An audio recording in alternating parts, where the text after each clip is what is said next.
मैंने कहा मुझे आग चाहिए, तो वहां के मुकर्रर फरिश्तों ने कहा बितायो, इस तरह यहां से आग नहीं मिलती, यहां हर आने वाला अपनी आग साथ लाता है।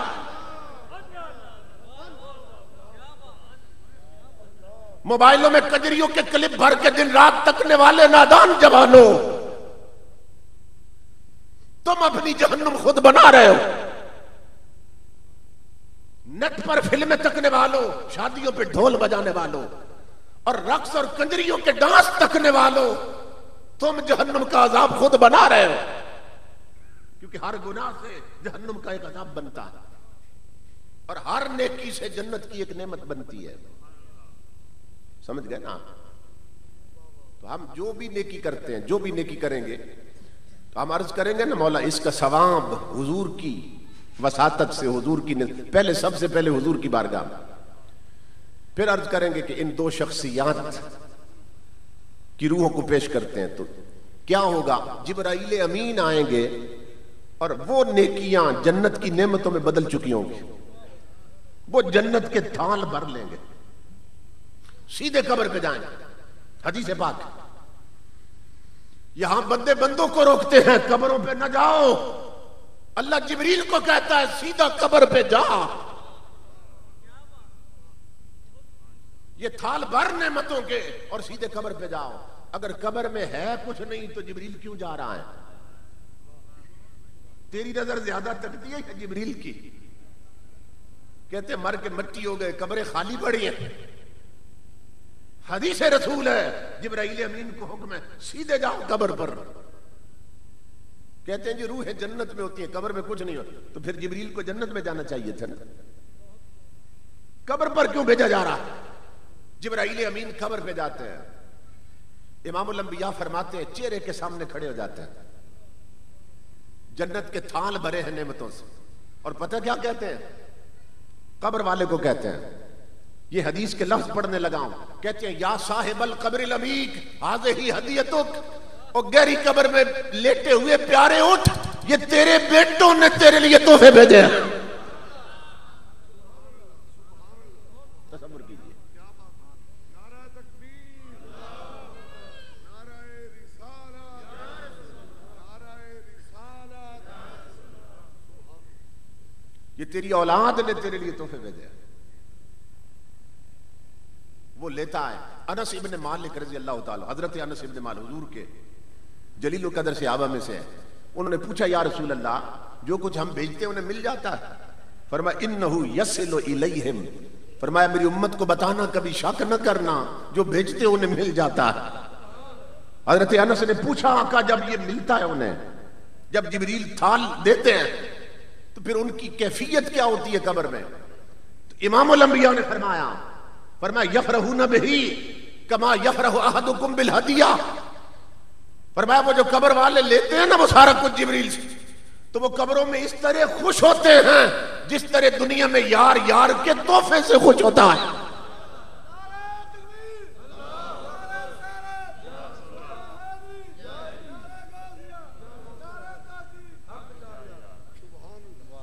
तो हजरत पीर सैयद मंजूर शाह साहब रहमतुल्लाह अलैह इसाले सवाब के लिए महफिल करने वालों, मुंशी मोहम्मद शरीफ मरहूम के इसाले सवाब के लिए मजलिस करने वालों, तुम्हें नहीं मालूम आज उनकी कब्रों में ईद है, दुरूद जा रहा है, नातों का सवाब जा रहा है, जन्नत की नेमतें लेकर जिब्रील जाने वाले हैं। आका ने फरमाया इस तरह खुश होते हैं जिस तरह दुनिया में यार यार के तोहफे से खुश होता है। हदीस अभी एंड पे नहीं पहुंची। आका फरमाते हैं कि ये तो वो थे जिनका भेजा गया, उनकी कब्रों में तो ईद हो गई। तो आका ने उनका हाल भी बताया जिनका भेजा किसी ने नहीं था। ये हदीस यहां खत्म हो रही है। वो बदनसीब लोग जिनका भेजने वाला कोई न था, या बाद में जिनकी औलाद के अकीदे बिगड़े थे कि भेजने का फायदा कोई नहीं, मेरे आका ने उनका हाल भी बताया। फरमाया यहज़ानु जीरानुहु, जिनका भेजा गया उनकी कब्रों में ईद हो गई, जिनका किसी ने नहीं भेजा उनकी कब्रें गम से भर गई। वो हसरत से रोए कब्रों में, किस बात पर गमज़दा हुए कि काश हमने अपनी औलाद को भी मेर अली शाह के अकीदे पे छोड़ा होता, काश हमने अपनी औलाद को मुहद्दिस आज़म पाकिस्तान के रास्ते पे छोड़ा होता। काश हमने अपनी औलाद को आला हजरत का मसलक सिखाया होता। अब कब्रों में पछताते हैं। समझ रहे हैं? तो वो लोग खुशबख्त होते हैं इमामुल अंबिया के गुलामों, जिन्हें ऐसे पसमानदगान नसीब हो जाए, ऐसी औलाद नसीब हो जाए कि जो उनके इस दुनिया से जाने के बाद भी उनकी बख्शिश और दर्जात की बुलंदी के लिए इस तरह की महफिलें सजाती रहे। और ये जो अमल है इमामुल अंबिया के गुलामों, ये खास हुजूर सल्लल्लाहु अलैहि वसल्लम की निस्बत का फैज है। आज जिनके जिक्र की मजलिस होने वाली है, आका की निस्बत का फैज, जिसको जो मिल रहा है वो ताजदार कायनात के तसद्दुक से मिल रहा है, हुजूर के सदके में मिल रहा है। यही हजरत शेख अब्दुल अजीज दब्बाग मगरिबी रहमतुल्लाह ताला अलैह, बहुत बड़ी शख्सियत है। इतनी बड़ी शख्सियत है कि मैं ना कुछ साल पहले की बात है, इंग्लैंड का एक शहर है मैनचेस्टर, वहां खिताब के लिए गया। उसके साथ एक टाउन है आश्टन यू लाइन, उसे कहते हैं आश्टन यू लाइन। आश्टन मशहूर है लेकिन पूरा नाम है आश्टन यू लाइन। वहां खिताब के लिए गया तो वहां एक नौजवान बैठा था, अब्दुल वहीद, जो इंजीनियर थे, जिसने यूके में पढ़ा है। उसने कहा कि चाय मेरे घर पीनी है खिताब के बाद। मैं उसके साथ गया तो वो ना सूफिया के साथ बड़ी मोहब्बत करता है, वलियों के साथ, फकीरों के साथ। वो मुझे कसम खा के बताने लगा वहां का जवान है, वहां से इंजीनियरिंग की उसने, अब्दुल वहीद। वो कहने लगा कि मुझे किसी ने बताया था कि ये जो हजरत अब्दुल अजीज दब्बाग मगरिबी हैं रहमतुल्लाह ताला अलैह, कि इनका अपना इरशाद ये है कि जो बंदा 10 दिन के लिए मेरी कब्र पे आके एतिकाफ करे, 10 दिन के लिए मेरी कब्र पे एतिकाफ करे, तो मैं कब्र से निकलकर उससे मुलाकात करूंगा। अजीब बात। वो कहता है मैं बड़ा जनूनी तबीयत का बंदा हूं, मैं तो फकीरों की तलाश में रहता था। वो कहता है ना, मैंने तैयारी की, मैंने टिकट ली और मैं चला गया हजरत के मजार पर। 2 दिन एतिकाफ किया, 3 दिन किया, 4 दिन, 8 दिन, 9 दिन जियारत में। 10वां दिन भी गुजर गया, जियारत नहीं। मेरे जहन में 2 बातें आई। एक तो ये कि या तो ये किसी ने गप छोड़ी हजरत का इरशाद नहीं होगा, वैसे किसी ने अफवाह फैला दी कि हजरत ने ये फरमाया, और या फिर मेरे एतिकाफ में कोई कमी रह गई, या ये बात ही गलत है, या मुझ में कोई कमी रह गई कि मैं इस लायक नहीं कि हजरत मुझे मिले। कहता है मैंने सामान बांधा, बैग लेके ना मैं मजार से निकला। अल्लाह की इज्जत की कसम, जब मैं गली से जा रहा था, सामने से एक बुजुर्ग आ रहे थे, पांव में खेड़ियां थी, सर पे पगड़ी थी, शलवार कमीज पहनी है जैसे सरहद के पठानों की होती है। वो कहने लगा मैं देखकर बहुत खुश हुआ कि अपने पाकिस्तान का कोई बंदा मिल गया, इतने दिनों में कोई नहीं देखा, तो शायद ये भी मजार पे आया हाजिरी के लिए। मैं करीब हुआ जल्दी से, मैंने कहा अस्सलाम वालेकुम। उन्होंने कहा वालेकुम सलाम। मैंने 2 सवाल किए। मैंने कहा कौन हो, कहां से आए हो? मैंने कहा बुजुर्गों कौन हो, कहां से आए हो? वो इंजीनियर कहता है अल्लाह की इज्जत की कसम। वो आने वाले बुजुर्ग कहने लगे बेटा अब्दुल वहीद, मैं अब्दुल अजीज हूं और अपने मजार से आया हूं। समझ रहे? अब्दुल अजीज हूं और अपने मजार से आया हूं। तो ये हस्ती बयान कर रही है, ये फरमा रहे हैं कि एक बुजुर्ग, उन्होंने सोचा कि जब सारी कायनात को जो कुछ मिल रहा है हुजूर के सदके में मिल रहा है, इमामुल अंबिया के वसीले से मिल रहा है, तो एक जगह बहुत से लोग खाना खा रहे थे, दस्तरखान बिछे थे, वो ना लुकमे तोड़ के रोटी खा रहे थे जैसे लोग खाते हैं। उन्होंने कहा मैं देखूं तो सही कि ये जो लुकमे जा रहे हैं, ये जो रिज्क जा रहा है लोगों के मुंह में, ये भी तो एक नेमत है। और जब हर नेमत हुजूर के सदके में मिलती है तो जरा चेक तो करूं ये लुकमे कहां से आ रहे हैं, ये जो मुंह में रख रहे हैं। वो कहते हैं मैंने बातनी नजर से देखा। एक ये आंख होती है ना, एक ये आंख होती है, यहां दिल की आंख, तो वली फिर उसको खोल के तकते हैं, असल हकीकत तक नहीं होती। कहते हैं उस बातनी नजर से देखा कि ये लुकमे कहां से आ रहे हैं। अल्लाह की इज्जत की कसम, हर लुकमे के साथ नूर के बारीक रेशे और लच्छे जुड़े थे, लंबी तारों का सिलसिला था लच्छों का। वो कहता है मैं हैरान हो गया, ये नूर के लच्छे, ये डोरियां और ये तारे कहां से आ रही हैं। वो कहते हैं बातनी तौर पर रूहानी परवाज शुरू कर दी मैंने, उन तारों के साथ साथ मैं उड़ने लगा, परवाज की रूहानी तौर पर। कहते अल्लाह की इज्जत की कसम देखकर हैरान हो गया कि हर तार मुस्तफा के गुंबद खजरा में उतर रही थी।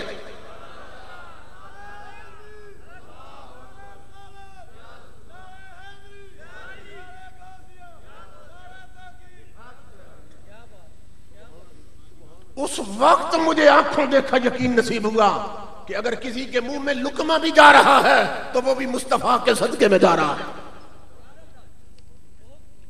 इसीलिए हकीमुल उम्मत मुफ्ती अहमद यार खान नईमी रहमतुल्लाह अलैह ने फरमाया था, निसार तेरी चहल पहल पर हजारों ईद रबीउल अव्वल, सिवाय इबलीस के जहां में सभी तो खुशियां मना रहे हैं। और जमाने भर का ये कायदा है कि जिसका खाना उसी का गाना, तो नेमतें जिनकी खा रहे हैं उन्हीं के हम गीत गा रहे हैं। तो जिसको जो मिल रहा है वो ताजदारे कायनात के सदके में मिल रहा है। ये जो आब हयात किताब है ना, देवबंदियों के बहुत बड़े आलिम हैं, उन्होंने उसमें लिखा, एक सेंटेंस लिखा है, ये काबिल तवज्जो है। बहुत सारी चीजें हैं। उन्होंने लिखा है कि मोमिन के सीने में जो ईमान है ये आफताब नबुव्वत की नूरानी शुआओं का नाम है। आफताब होता है ना, उसकी किरणें होती हैं, चांद होता है फिर किरणें भी होती हैं। वो कहते हैं मोमिन के सीने में जो ईमान है ये आफताब नबुव्वत की नूरानी शुआओं का नाम है। इससे ये पता चला कि अगर मोमिन मौजूद हैं तो गुंबद खजरा में मुस्तफा भी मौजूद हैं। अगर वहां आफताब बुझ गया होता तो पूरी दुनिया में किसी मोमिन के सीने में ईमान का चिराग न जलता होता। पूरी दुनिया में फैज़ मुस्तफा बढ़ रहा है। तो इमामुल अंबिया के गुलामों, जो हुजूर के फैज का मुनकिर है, समझ जाएं वो मोमिन नहीं है। क्योंकि कुरान में अल्लाह रब्बुल इज्जत ने बताया, फरमाया अन्नबियो औला बिल मुमिनीन मिन अनफुसिहिम, फरमाया मेरा नबी मोमिनों की जान से भी बढ़ के उनके करीब रहता है।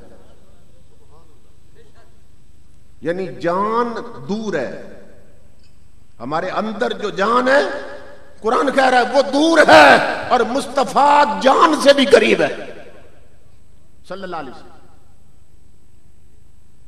इमामुल अंबिया के गुलाम हुज़ूर सल्लल्लाहु अलैहि वसल्लम तो हुजूर है ना। आका एक गजवे से वापस तशरीफ ला रहे थे, जंगल में पड़ाव किया, अचानक एक साइड से ना एक गधा आ गया। गधा सलामी दी उसने हुजूर को। इमामुल अंबिया ने फरमाया तेरा नाम क्या है? कहने लगा यजीद बिन शिहाब। गधे ने हुजूर से कलाम किया, कहने लगा मेरा नाम यजीद बिन शिहाब है। आपने फरमाया कैसे आए? कहने लगा हजरत मैं अपने मालिक को छोड़ के आ गया हूं। जो बज़ाहिर मेरा मालिक है ना, उसका घर छोड़ के आया हूं आपकी बारगाह में। आका ने फरमाया मेरे पास कैसे आए? अर्ज की अल्लाह के हबीब, मेरे आबा व अजदाद में 70 गधे ऐसे गुजरे हैं, 60 गधे ऐसे गुजरे हैं। ऊपर मेरी नस्ल में 60 गधे ऐसे गुजरे हैं कि जिनकी पुश्त पर नबियों ने सवारी की है। वो गधा कहने लगा। इमामुल अंबिया ने फरमाया तो मेरे पास कैसे आए? अब गधा कह रहा है अल्लाह के हबीब मैं अपनी नस्ल का आखिरी गधा हूं, और आप नबियों में आखिरी नबी हैं, तो मेरी पुश्त पर आप सवारी फरमाई है। मैंने ये सीट आपके लिए बचा के रखी हुई थी, मेरा मालिक बैठता था, मैं उसे गिरा देता था। गधा कहने लगा, ये तवज्जो तलब बात। और इस बात को किसने लिखा? हजरत शाह अब्दुल हक मुहद्दिलवी ने। कोई छोटी शख्सियत नहीं है। इमाम सयूती को ना 75 बार दीदार हुआ, और ये शेख मुहक्किक वो हैं कि जिन्हें हर रात मुस्तफा का दीदार होता था। वो लिख रहे हैं, मेरे आका, मैं गुलामी के लिए हाजिर हुआ हूं, मुझे अपनी नौकरी में रख लें। मैं अपनी नस्ल का आखिरी गधा हूं और आप आखिरी नबी हैं, मुझ पे सवारी फरमाएं। इमामुल अंबिया ने फरमाया, मैंने तुझे कबूल कर लिया, लेकिन अब तेरा नाम यजीद बिन शिहाब नहीं होगा, अब तेरा नाम याफूर है। नाम बदल दिया हुजूर ने। आका उस गधे पे बैठकर ना मदीने में तशरीफ लाए। पढ़िए, इमामुल अंबिया के गुलामों, वो गधा मदीने में परदेसी था। समझ आ रही है ना बात? मदीने में परदेसी था, अजनबी था, मगर इमामुल अंबिया चूंकि सवार होके आए थे, तो उस गधे का हाल ये हो गया था कि ताजदारे कायनात ने किसी सिहाबी को बुलाना होता तो फरमाते, याफूर जाओ बिलाल को बुला लाओ, जाओ उमर को बुला लाओ, जाओ अली को बुला लाओ। तो ऐसा कभी नहीं हुआ कि बिलाल बाजार में हो और गधा घर चला जाए, या फारूक आजम घर में हो और गधा बाजार चला जाए। मुहद्दिसीन लिखते हैं कि उस गधे पर चूंकि आका ने सवारी की थी, उसकी आंखों से भी इतने पर्दे हट गए थे कि जिसकी तरफ भेजा जाता, जहां होता गधा सीधा वहीं पहुंच जाता। तसव्वुर कीजिए, तो जिसकी पुश्त पर यार आ जाए, हुजूर बैठ जाए, जब उसके इल्म का हाल ये है, तो ताजदारे कायनात कहां तक तकते होंगे? कोई तसव्वुर कर सकता है? इमामुल अंबिया की नजर कहां तक तकती? हमारे दिलों में उठने वाले ख्यालात भी हुजूर से पोजीदा नहीं। क्यों? इसलिए कि वो रहते ही मोमिन के दिल की धड़कनों में। इमामुल अंबिया के गुलामों, ये जो हिंदुस्तान की तारीख है ना, इसमें बड़े बड़े अजीब हुजूर के आशिक पैदा हुए हैं। बर्रे सगीर पाको हिंद की जो हिस्ट्री है, आप अगर तारीख पढ़ें तो कभी यहां खानदाने मुगलिया की हुकूमत रही, कभी खानदाने गुलामा की हुकूमत रही, कभी खानदाने गौरी की हुकूमत रही, कभी खानदाने तुगलक की हुकूमत रही। हुकूमतें बदलती रही, कभी सिखों की, कभी मरहजों की, कभी हिंदुओं की। तो अजीबो गरीब खित्ता है हमारा ये जो पाको हिंद का हिस्सा है। तो इसमें एक खानदान गुजरा है, गौरी खानदान, और एक गुजरा है तुगलक खानदान। तो तुगलक खानदान जो था, इसका एक हुक्मरान था फिरोज शाह तुगलक। ये ऐसा खुशबख्त इंसान था बादशाह, मगर इसकी खुशबख्ती की अलामत यह थी कि इसके पास एक पत्थर था जिस पर नक्शे कदम मुस्तफा बना था। ये गौर से सुनिए, इमामुल अंबिया ने पत्थर पे कदम रखा ना, पत्थर मोम हो गया था, तो हुजूर के कदम उसमें धंस गए थे। और मुहद्दिसीन ने लिखा कि इमामुल अंबिया का ये एजाज था और ये हुजूर की अजमत थी कि अल्लाह रब्बुल इज्जत ने पत्थरों को हुक्म दे रखा था कि जब यार का पांव आए तो थोड़े नरम हो जाया कर, कि पांव को तकलीफ ना होने पाए। और रेत में कदम धंस जाते हैं ना, बंदा रेत पे चले ना तो मुश्किल से चलता है, पांव चूंकि धंस जाते हैं। तो अल्लाह रब्बुल इज्जत ने रेत को हुक्म दे रखा था कि जब मेरा यार कदम रखे तो थोड़ी सख्त हो जाया कर, ताकि चलने में महबूब को तकलीफ ना हो। तो पत्थर पे इमामुल अंबिया के कदम मुबारक का नक्श बना हुआ था, वहां इतनी जगह से मोम हो गया था ये बादशाह। मगर सुबह उठता ना, नमाज तहज्जुद अदा करने के बाद तिलावत कुरान करता, फिर दरबार सजाने के लिए, तख्त पर बैठने के लिए अपना जुब्बा पहनता बादशाहों वाला, ताज रखता सर पर, और फिर वो पत्थर मंगवाता जिसमें यार के कदम धंसे थे, फिर उसके अंदर पानी डालता, वो पानी डाल के नहीं, या पीता, पानी डाल के भी जो नमी रह जाती वो चेहरे पे मलता, और ये मलने के बाद आईने के सामने पहुंचता और कहता, हां अब मैं तख्त पर बैठने के काबिल हो गया हूं। हर रोज इसका यही मामूल था कि नक्शे कदम मुस्तफा में पानी डालता, नमी चेहरे पे मल लेता। इसका बचपन का एक दोस्त था जो चचा जाद भाई था या खाला जाद, फतेह खान, बचपन के दोस्त। वो कई बार इसे कह चुका था कि फिरोज शाह, अल्लाह ने तुझे हुकूमत दी है, इज्जत दी है, तख्त ताज अता किया, तो तू ऐसा कर, ये हुजूर के नक्शे कदम वाला पत्थर मुझे दे दे। ये कई बार मांग चुका था। फिरोज शाह का इश्क देखिए, ये जब भी मांगता ना फतेह खान, फिरोज शाह रो पड़ता और रो कर कहता, तू मेरा बचपन का दोस्त है, ए फतेह खान तू मुझसे तख्त ले ले, अल्लाह की इज्जत की कसम तू मुझसे हुकूमत ले ले, मगर यार का नक्शे कदम न मांग, मैं ये नहीं दे सकता। ताज दे सकता हूं, हुजूर का नक्शे कदम नहीं दे सकता। जो फतेह खान था ना, वो इस तलाश में था, इस टो में था, कोई ऐसा मौका बने कि ये हां कर दे और मैं वो ले लूं इससे नक्शे कदम। एक दिन दोनों बैठे थे महल में, हर बात पे ना फिरोज शाह हंस रहा था, कह लगाता। तो फतेह खान समझ गया कि आज बहुत खुश है और तबीयत मचली हुई है, आज अगर मैंने मांगा तो हो सकता है इनकार न करे। मौके की तलाश में था, इसने कहा, फिरोज शाह बचपन के साथी है, यार यारों के लिए जान भी दे देते हैं, यार मैं कई बार मांग चुका हूं, वो नक्शे कदम मुझे दे दे, मेहरबानी कर। जब इसने बात की ना, फिरोज शाह ने इसका हाथ पकड़ लिया, कहने लगा, मेरे दोस्त, तू रिश्तेदार भी है, दोस्त भी है, कई बार तू मांग चुका है, चल आज एक फैसला करते, आज एक फैसला करते। हाथ में हाथ पकड़ कर कहने लगा, तू मुझसे वादा कर, मैं तुझसे करता हूं। फतेह खान कहने लगा, क्या वादा?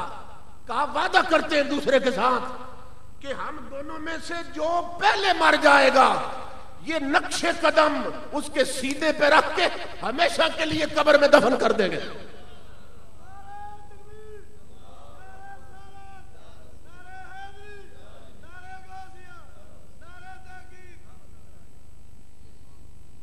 जो पहले मर जाएगा, ये पत्थर उसी का नसीब हो जाएगा। मैं मर गया तो तू मेरे सीने पे रखेगा, तू मर गया तो मैं वादा करता हूं तेरी छाती पे रख दूंगा। जब फिरोज शाह ने बात की ना, फतेह खान छलांग मार के उछला खुशी से, इसके हाथ पे हाथ मार के कहने लगा, फिरोज शाह अगर ये बात है तो फिर सुन, अल्लाह की इज्जत की कसम, अब पहले मैंने ही मरना है। अजीब बात देखी, अगर ये बात है तो फिर पहले मैं मरूंगा।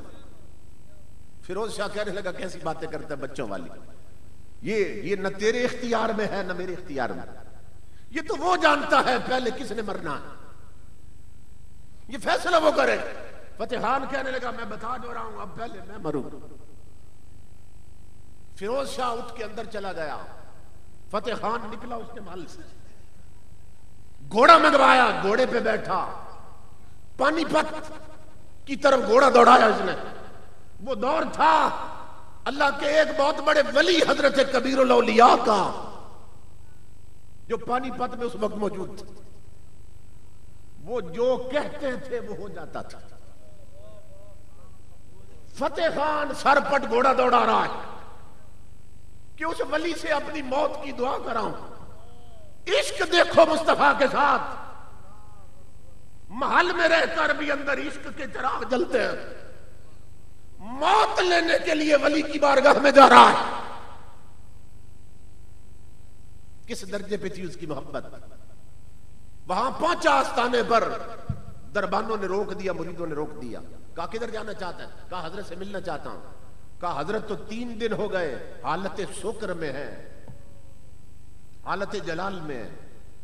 ये औलिया पे एक वक्त आता है जब पर्दे हटते हैं और तजल्लियां पड़ती हैं, वो जलवे यार में खो जाते हैं, गुम हो जाते हैं, यार के जलवों में डूब जाते हैं। वलियों पे एक वक्त होता है। फतेह खान कहने लगा अंदर क्यों नहीं जाने देते? कहा ये हालत 3 दिन से है और इस हालत में जो उनके सामने जाए, जिस पर नजर पड़ जाए वो फिर जिंदा नहीं रहता, इसलिए तू अंदर नहीं जा सकता। फिरोज शाह फिर खुशी से उछला, कहने लगा यही तो मैं लेने आया था, यही तो मैं मांगने आया था जो तुम बता रहे हो। हटो, जो होता है होने दो। अंदर दाखिल हुआ हुजरे में। हजरत कबीरुल औलिया दीवार के साथ न टेक लगा के खड़े थे, डंडा हाथ में था और यूं नजर एक जगह पे जमी थी, वहीं से जलवे नजर आ रहे थे। ये सामने दीवार के साथ हाथ बांध के न खड़ा हो गया। थोड़ी देर गुजरी, अल्लाह के वली ने नजर उठाई, फतेह खान पे डाली नजर, और जानते हैं क्या फरमाया? मुस्कुरा कर फरमाने लगे फतेह खान बहुत जिद्दी हो मगर फिर भी प्यारे लगते हो। समझ रहे? ये जुमला फरमाया फतेह खान, जिद की भी किस्में होती है ना। कहा फतेह खान बहुत जिद्दी हो मगर फिर भी प्यारे लगते हो। अल्लाह के वली ने एक नजर डाली, फरमाया फतेह खान जा तेरा काम कर दिया। फतेह खान निकला ना वहां से, फटे कपड़ों में फकीर बैठा था दरवाजे पे। उसने कहा फतेह खान अब तीर कमान से निकल गया, अब तेरा दिल्ली पहुंचना भी मुश्किल हो जाएगा। घोड़ा सरपट दौड़ाने लगा कि अगर रास्ते में मर गया तो वो नक्शे कदम कहीं फिर रह न जाए, परदेसी समझ के कहीं दफन न कर दिया जाऊं। सरपट घोड़ा दौड़ाया उसने। अभी दिल्ली दूर था कि फतेह खान ने महसूस किया मुझ पे नींद तारी हो रही है। आज तक घोड़े की पुश्त पे नींद नहीं आई थी। हैरान हो रहा है मुझसे होने क्या वाला, क्या होने लगा मेरे साथ। पूरी कोशिश की जागने की, मगर नींद इतनी गालिब हुई कि ये घोड़े की पुश्त से गिर गया। गिरते ही जमीन पर फतेह खान की आंख लग गई। ताजदारे कायनात के गुलामों, इधर फतेह खान की आंख लगी, उधर ख्वाब में इमामुल अंबिया तशरीफ ले आए। यूं बाजू फैलाए मुस्तफा ने, फरमाया मेरा नक्शे नालैन क्यों मांगता है, आप मेरे सीने लग। इमामुल अंबिया ने फतेह खान को सीने से लगाया ख्वाब में। जब बाजुओं में लिया हुजूर ने, फतेह खान चीखा ए मदीने के ताजदार, जब सीने लगाया तो फिर अब जुदा न करना। इमामुल अंबिया ने फरमाया बेटा फतेह खान मैं तुझे लेने ही तो आया हूं। ताजदारे कायनात ने ना बाजुओं से थोड़ा जोर लगाया ना, सीने से बीचा दबाया, ख्वाब में फतेह खान की रूह परवाह कर गई। आए जमाले नाज दिखा कर चले गए, उसकी मैयत पड़ी थी। इमामुल अंबिया के गुलामों, एक काफिला गुजर रहा था जो दिल्ली जा रहा था। उन्होंने देखा मैयत पड़ी है, करीब हुए, कहने लगे ये तो फिरोज शाह का भाई फतेह खान है, खालाजाद भाई, ये यहां मरा पड़ा। अलगरज मैयत उठा के दिल्ली ले गए, बताया फिरोज शाह। फिरोज शाह ने खुद गुस्ल दिया, खुद कफन पहनाया, खुद जनाजा पढ़ाया। जब कब्र में उतार चुके, फिरोज शाह कहने लगा लाओ वो नक्शे नालैन, लाओ वो पत्थर जिस पे यार का कदम है। वो पत्थर लाया गया, फिरोज शाह ने उसे चूमा, उसमें पानी डाल के पिया, नमी चेहरे पे मली। खुद कब्र में उतरा, उसकी छाती से कफन हटाया और उल्टा पत्थर छाती पे रख दिया। फिर कब्र से निकला और बड़ा तारीखी जुमला कहा फिरोज शाह ने। फिरोज शाह कहने लगा ओ मेरे भाई फतेह खान, हुकूमत मेरे पास थी, तख्त और ताज मेरे पास था, ताकत मेरे पास थी, मगर मैं हार गया, तू जीत गया। तुझे इश्क मुस्तफा